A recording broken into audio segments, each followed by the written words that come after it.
नमस्कार बंधुरा তোমরা সবাই কেমন আছো আশা করছি তোমরা সকলেই ভালো আছো আরো একটি নতুন ভিডিওতে তোমাদেরকে সকলকে স্বাগত জানাই। তো গাইস আজকের এই ভিডিওটির মাধ্যমে তোমাদের সাথে শেয়ার করতে চলেছি কালী পুজো শান্তিপুরের এক রাতে কতটা সুন্দর হয়। যদি কালী পুজো দেখতে হয় প্যান্ডেল না অনলি কালী পুজো যদি দেখতে হয় তাহলে কিন্তু শান্তিপুরে একবার হলেও তোমাদেরকে আসতে হবে। বহু প্রাচীন প্রাচীন পুজো এই শান্তিপুরে কিন্তু রয়েছে, যেমন কিন্তু বামাকালীর নাচ, মহেশ কাকির কিন্তু কাঁধে করে কিন্তু বিসর্জন। এই জিনিসগুলোকে দেখতে গেলে কিন্তু তোমাদেরকে কি করতে হবে, শান্তিপুরে আসতে হবে। তাই শান্তিপুরে কিভাবে আসবে তোমাদেরকে বলে দিই। শান্তিপুর শিয়ালদা থেকে শান্তিপুর লোকাল ট্রেন ধরে শান্তিপুর স্টেশনে নেমে এই ঠাকুরগুলোকে দর্শন করতে পারবে। যখন যেদিন কালী পুজো সেই দিন কিন্তু রাত্রিবেলায় তোমরা ঠাকুরগুলোকে দর্শন করতে পারবে। পরের দিনই বিসর্জন হয়, আর সেই বিসর্জনে বামাকালীর নাচটাও হয়ে থাকে। তা চলো আজকের এই ভিডিওটির মাধ্যমে তোমাদের সাথে শেয়ার করতে চলেছি যে 2025-এ কালী পুজোর পরিক্রমা কতটা সুন্দর এবং এক রাতের কালী পুজোতে কতটা জাঁক হয়। অনেকে ভাবে এক রাতের কালী পুজোয় কিরম জাঁক হবে ভাই, আমি তোমাদেরকে বলে দিচ্ছি, যারা 4-5 দিনে যেরকম জাঁক না করতে পারে এক রাতের কালী পুজো শান্তিপুরে সেরকম কিন্তু জাঁক হয়ে থাকে।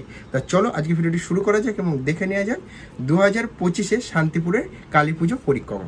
দেখতে পাচ্ছ এটা কোন কালী মন্দির, উপর দিকে যাও।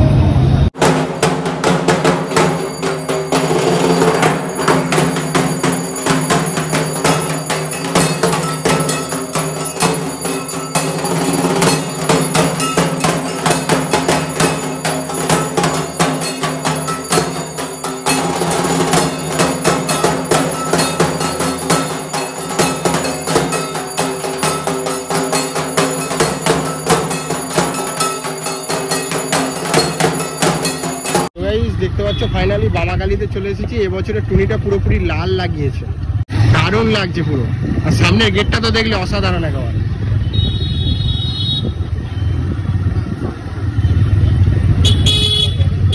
ফাইনালি কিন্তু পৌঁছে গেছি বামাকালীর কাছে। চলো তোমাদেরকে দেখাই যে বামাকালী মশালের আলোতে কত সুন্দর পুজো হয়, সেটাই তোমাদের সাথে শেয়ার করতে চলেছি, দেখতে থাকো।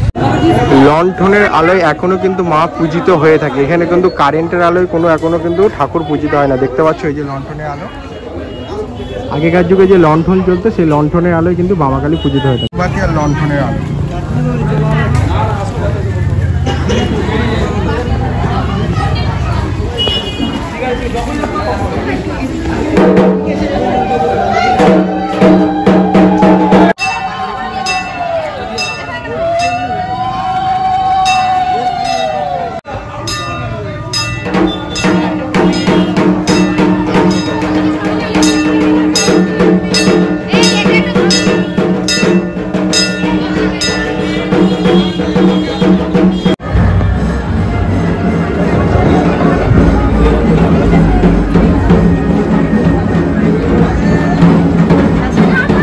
এখন তোমরা দর্শন করছো শান্তিপুর মালোপাড়া বারোয়ারির আনন্দময়ী মা। এটাও কিন্তু খুবই জাগ্রত ঠাকুর, কিন্তু অনেকটা ভেতরেই হয়, কিন্তু মন্দিরটা কিন্তু দুর্দান্তভাবে সাজানো রয়েছে, অবশ্যই কিন্তু দেখতে ভুলবে না।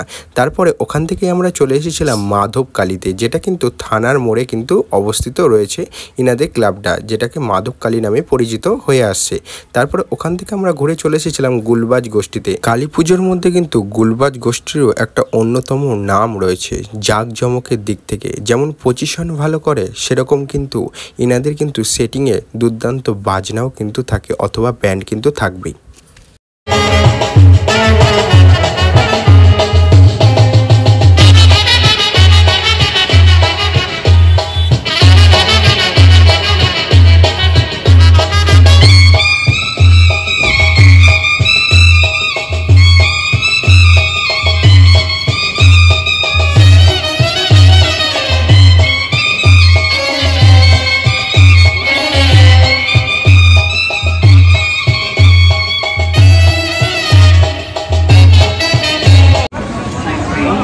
ফাইনালি কিন্তু আগমেশ্বরী তলায় চলে এসেছি। তোমাদেরকে বলেছি আগমেশ্বরী মাকে হচ্ছে চক্ষুদান যখনই হয় তখন হচ্ছে যে নিচে মন্ত্র বলে, তারপর চক্ষুদান হয়। চলো তোমাদেরকে দেখ।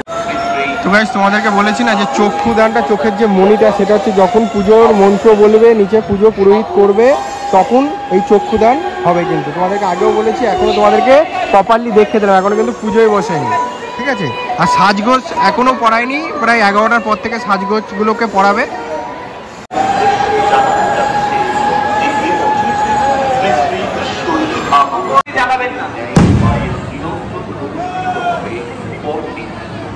চুলগুলো এখনো লাগায়নি, চুলগুলোকে এরকম ভাবে সাজিয়ে রেখে দিয়েছে, ঠিক আছে?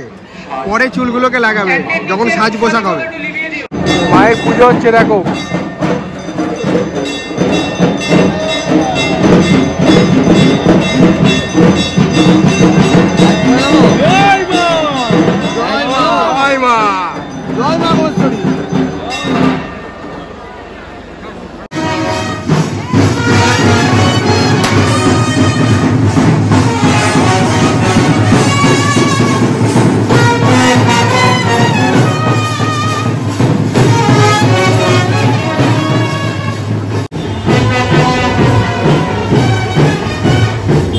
পাটাগুলো সব বলি। তো গাইস ফাইনালি কিন্তু এসে পৌঁছালাম ঘর চাঁদনি আর বার চাঁদনিতে। এখনো কিন্তু খাবার টাবারগুলো অনেক সাজায়নি, সেগুলো তোমাদেরকে পরে দেখে দেবো। তো চলো দেখো, মাকে এখনো পাটে তোলা হয়ে গেছে, দেখাই তোমাদেরকে।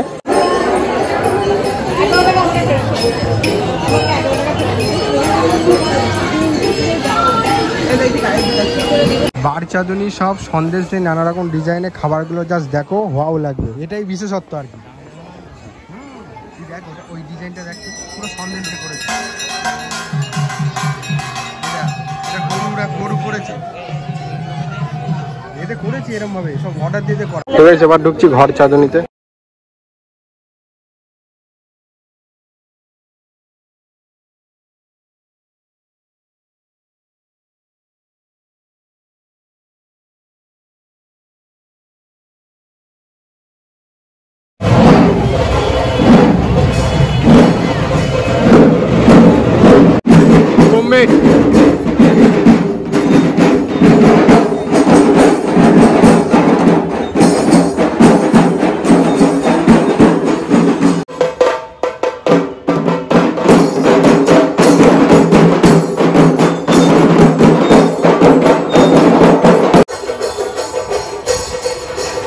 তো গাইস দেখতে পাচ্ছ ফাইনালি কিন্তু বোম্বে কালী মাতাতে চলে এসেছি। আর সাজানোর পর দেখো জাস্ট কিরকম লাগছে।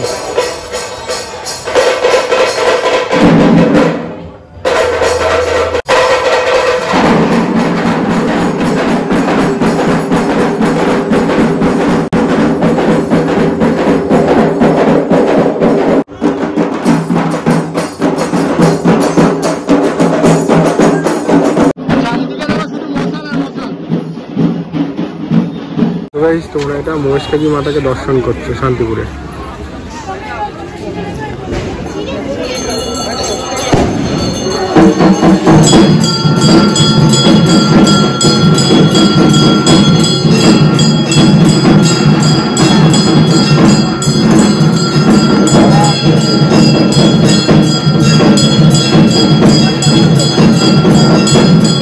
তো গাইস তোমরা এবার দর্শন করছো সাধনা কালী, শান্তিপুরে সব থেকে বড় এবং বিগেস্ট হচ্ছে যে ডাকাত কালী বলা যেতে পারে।